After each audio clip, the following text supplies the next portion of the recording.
Salut. Alors, le problème du débat.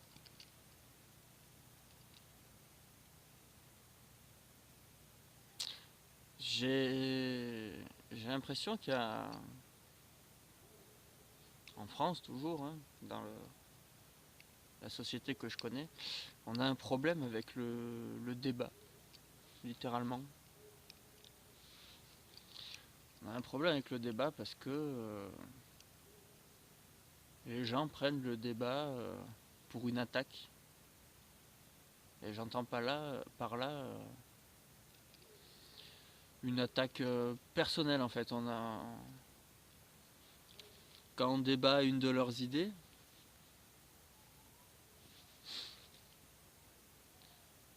eh ben on les remet en question eux en fait. Et ces gens-là se trompent totalement quand il s'agit réellement d'un débat et pas d'un combat. Je... Ces personnes-là vont se définir par leur choix.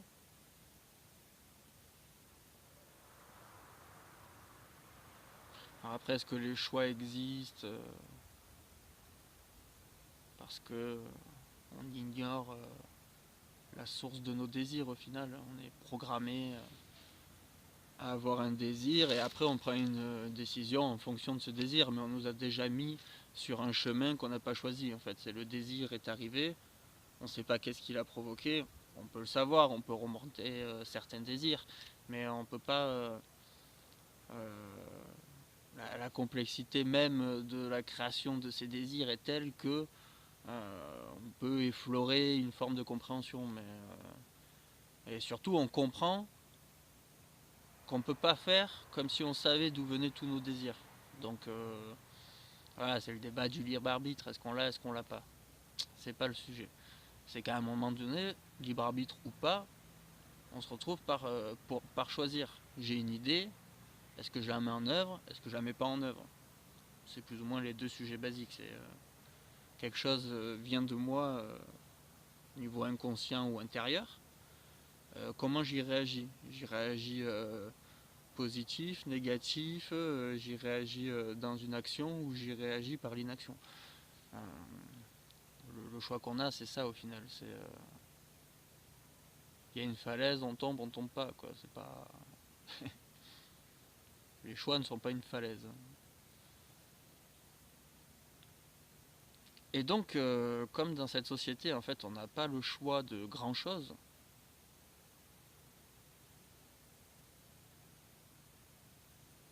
Mais on se définit par nos choix.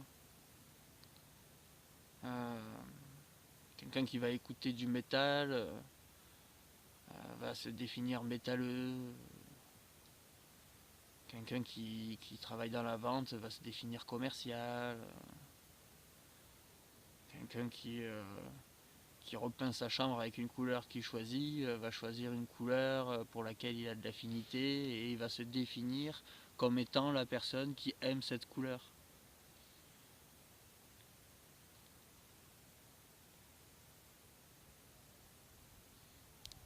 Et dans les choix de vie, genre je choisis de vivre en ville, je choisis de faire un enfant, je choisis tel travail, telle facilité.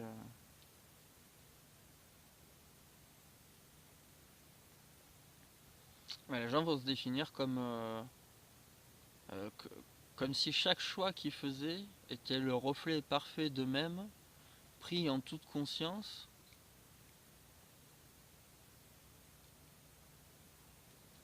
et, et y coller une fierté à ce choix-là. C'est bien d'être fier de ce qu'on fait, mais on peut se tromper ou changer.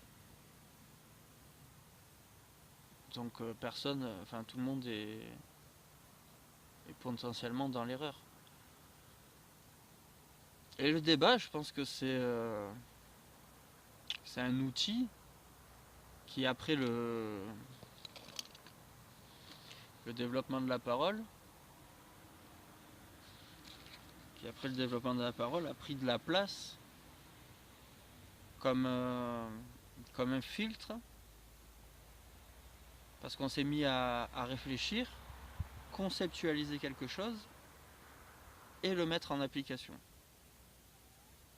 Et comme on a toujours cherché à optimiser, on voudrait être le plus parfait dans notre conception pour augmenter la réussite de l'application. Donc on a inventé le débat, qui même réduit au plus simple, c'est une idée qui sera débattue entre deux personnes. On peut même faire des débats internes dans l'absolu, hein. Mais deux personnes, ça me semble être le débat social de base.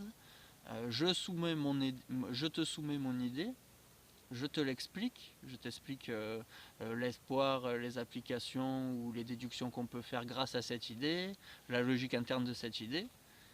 Et en général, l'autre va se positionner en ce qu'on appelle l'avocat du diable,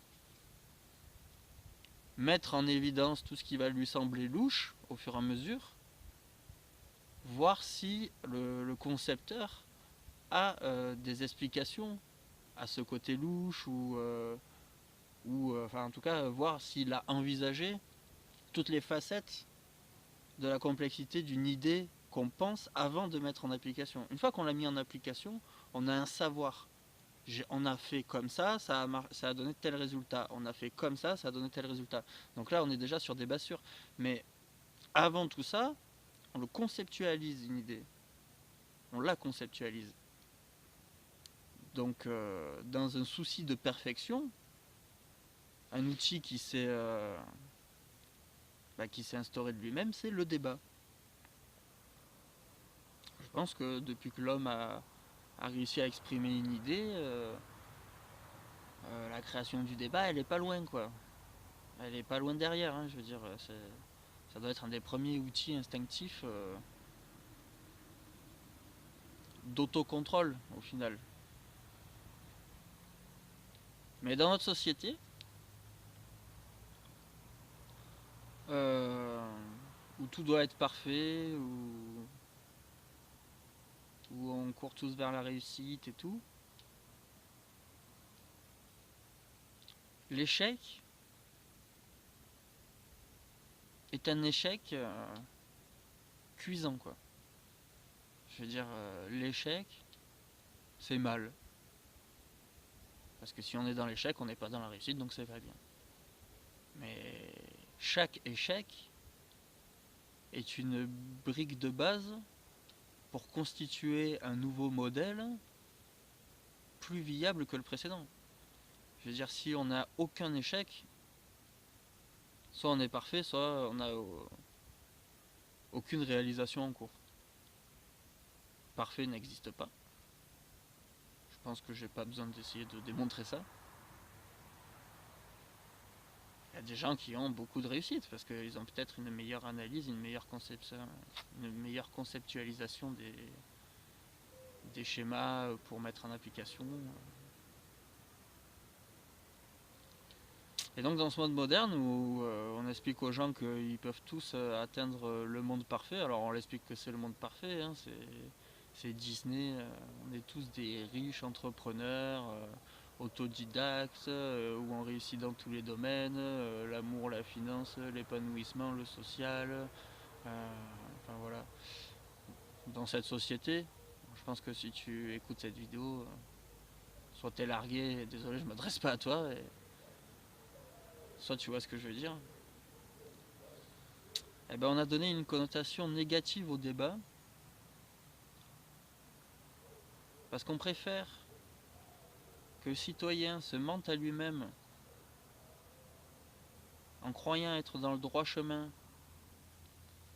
malgré qu'il en subisse les conséquences. C'est-à-dire il arrive à subir les conséquences de ses erreurs sans se rendre compte que c'est des erreurs. Et on y va sur des trucs physiologiques, hein. Les gens qui ont un boulot de fou, ils se ruinent la santé, le sommeil. Les gens qui ont des excès, voilà, en général, voilà, on va vivre dans l'excès, ce genre de choses. Et ils se rendent pas compte qu'ils sont dans l'excès parce qu'ils ont des récompenses immédiates et derrière, ils en subissent les conséquences et ils disent le sort s'acharne en fait. Ils ont, je pense que la société moderne a mis un espèce de logiciel cérébral qui fait une dissociation en fait entre ce que je fais, ce que ça, le résultat néfaste. Et le problème c'est que comme je fais, comme la société me dit de faire, je peux pas être dans l'erreur. Et c'est là qu'ils ont un problème en fait, c'est que ils se sont fait manger la tête. Et on en arrive à que le débat, tu viens. Et en fait, c'est un truc qui m'arrive souvent, c'est que dans un débat, j'entends quelqu'un, enfin dans un débat, dans une discussion, n'importe quoi, un moment, euh, j'entends quelqu'un dire quelque chose. Tiens, je vois une aberration. Instinctivement, j'ai une. Tiens, ça, c'est bizarre.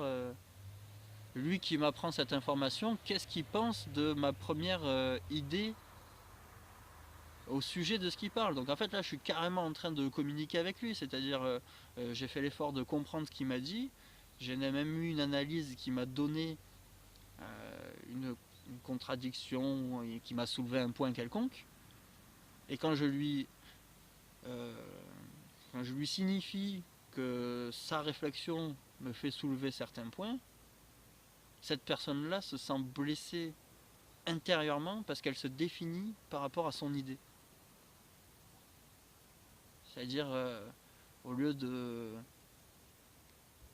comprendre que c'est une bonne chose de mettre ses idées à l'épreuve pour en renforcer la viabilité et la solidité, eh ben cette personne-là rentre dans un schéma, un espèce de nœud mental qui le squeeze complètement, quoi. Et il rentre dans l'affrontement avec toi. Toi, tu es dans la discussion, lui, il est dans l'affrontement. Ensuite, s'il commence à passer en mode prosélytisme sur son idée, t'es baisé. Parce que du coup, vous n'êtes pas du tout sur la même longueur d'onde. Hein. Le seul point commun, c'est qu'à un moment donné, tu as voulu parler de son idée.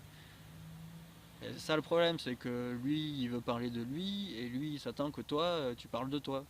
Comme ça, chacun parle de ses trucs, l'autre s'écoute, chacun s'écoute, tout le monde va bien, il n'y a pas de problème. Mais c'est horrible, ça, c'est pas des relations. Je veux dire, à un moment donné, si tu me parles de quelque chose, c'est je trouve ça respectueux de débattre de ton idée. Tu as imposé un thème, je joue ton jeu, mais je ne vais pas jouer ton jeu avec tes règles. Je vais jouer ton jeu avec les règles de la vie. Les règles de la vie, c'est, je pense que le débat est naturel dans, dans notre complexification cérébrale humaine.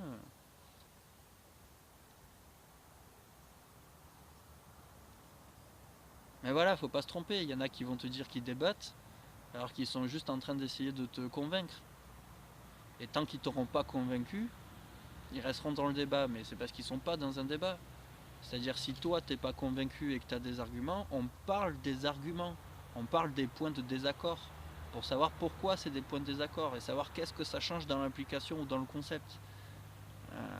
Et à terme, il n'y a même pas à créer deux cas, deux parties, ceux qui sont d'accord, ceux qui ne sont pas d'accord. À terme, il faut garder l'idée qu'il y a un désaccord et passer à la mise en place, en surveillant que les deux, les deux pensées peuvent être possibles. Donc au final, ça nous fait calculer plus de paramètres pour surveiller la viabilité d'une idée. Donc en fait, ça l'enrichit. Le débat l'enrichit à partir du moment où tu es réellement en train de débattre et non pas que tu fais passer le débat pour un débat alors que tu essaies juste de convaincre les gens, comme un débat politique. Mettre débat devant des débats politiques à la télé, c'est aberrant. Ce n'est pas un débat. C'est chacun arrive, fait son propre prosélytisme. Exactement, il soulève les arguments tendus, mais pas pour en discuter, pour attaquer l'autre. Et donc comme on a cette représentation du débat, vraiment spécialement par la politique, ou par n'importe quel commercial qui va t'expliquer qu'il vaut mieux acheter son truc à lui que l'autre, ah mais t'as vu, lui, ah, il est plus joli, il est plus léger, il est plus nanani, ah mais à la fin ton truc il se casse en 3 mois. Bref. À partir du moment où on se sert de ces arguments pour convaincre, on n'est pas dans un débat, mais quand on se sert, quand on veut mettre une idée à l'épreuve de notre esprit, pour renforcer sa viabilité et augmenter ses tests, ça c'est un débat. Ça peut être un débat multiple, hein. Chacun vient avec ses petites idées, on parle chacun à son tour. Si c'est des débats oppositionnels, ben c'est très bien, chacun débat à son tour, mais dans un débat par exemple ce qu'il faut faire, c'est faire l'effort de montrer qu'on a compris ce que l'autre dit. Du genre, j'ai bien compris que ta logique mène à ça et mène à ça naturellement, mais moi je pense qu'à ce moment-là ça peut dévier, donc en fait les deux possibilités sont possibles, donc ça va pas être systématiquement comme tu le dis. Enfin bref, là c'était un peu au cafouillage, mais ça demande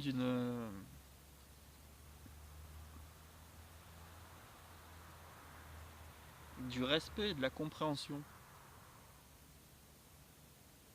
et pas la rage de convaincre. Et c'est pour ça que souvent les gens ils vont dire j'aime pas les débats, mais c'est précisément parce que c'est pas un débat qu'ils regardent en fait. Ils sont en train de regarder une pub quoi.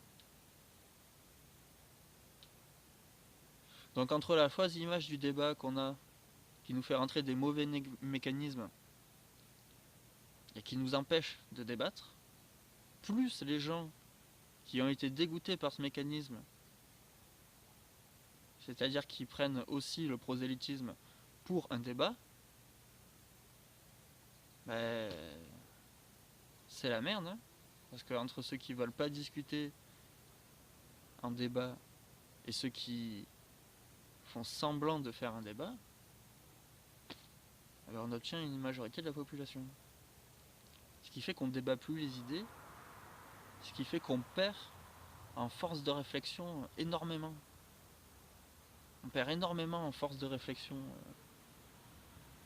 parce qu'on ne s'allie pas, on ne fait pas à l'autre ce que l'on aimerait qu'on nous fasse à nous. Et pourtant ça semble être un truc basique de la vie quoi. Tu ne souhaites pas à ton prochain ce que tu ne souhaites pas à toi-même. Et inversement, tu souhaites à ton prochain ce que tu souhaites à toi-même. Sinon t'es dans un... Sinon c'est de la mégalomanie.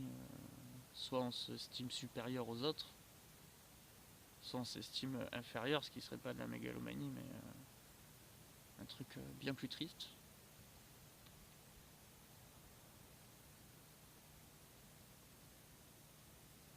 On est tous faits pour quelque chose. Personne ne peut être rien. La nature nous a créés. On a des applications concrètes. Bon, par contre, on vit dans un monde où on s'en branle. Mais on est tous faits pour quelque chose. Si le monde ne te convient pas, trouve le tien, quoi.